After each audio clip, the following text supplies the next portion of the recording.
Parmi les plus audacieux figure le pont Lupu à Shanghai, le pont en arc le plus long du monde.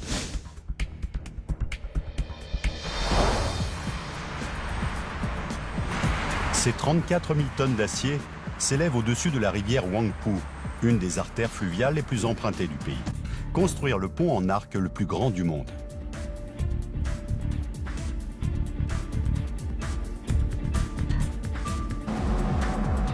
La solution la plus rentable serait un pont à haubans.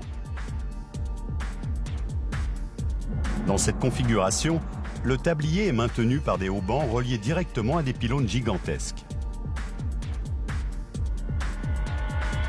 Un pont à haubans pourrait facilement enjamber le Huangpu, mais Shanghai compte déjà 3 ouvrages d'art de ce type. Et les Chinois aiment les ponts en arc.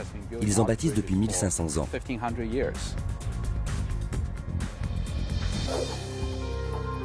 Sur le pont Lupu, le tablier sera soutenu par des câbles qui tomberont de l'arc. Privé de cet arc, le pont ferait le ventre et finirait par s'écrouler, victime de son propre poids. Mais cette structure, elle, ne fait pas le ventre. La réaction de pousser vers le bas tend à écarter l'arc.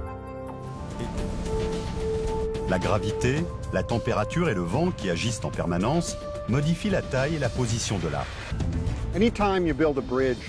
Chaque fois qu'on construit un pont en segments assemblés les uns après les autres, il y a un risque que le dernier d'entre eux ne s'insère pas parfaitement.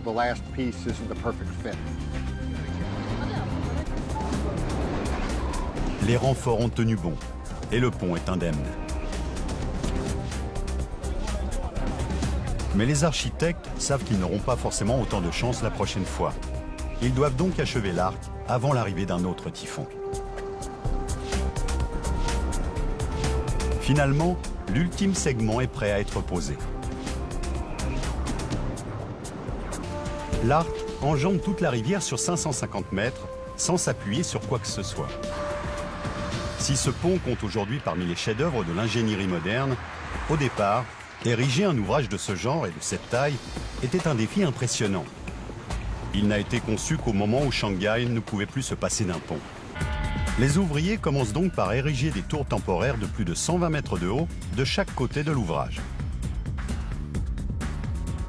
Puis ils relient les tours au tronçon d'arc à l'aide de câbles d'acier à raison de 2 câbles par segment. Petit à petit, l'arc se dessine, les 2 tronçons devant se rejoindre au milieu du Huangpu. Cette solution est, au mieux, précaire, car plus il s'allonge, plus les tronçons deviennent vulnérables. Le 28 juin 2003, 2 ans et demi après le début des travaux, le pont Lupu ouvre à la circulation. Shanghai dispose maintenant de son monument et d'une nouvelle voie de circulation capitale. La Chine vient de battre son premier record dans le domaine des ponts avec l'arc le plus long jamais construit.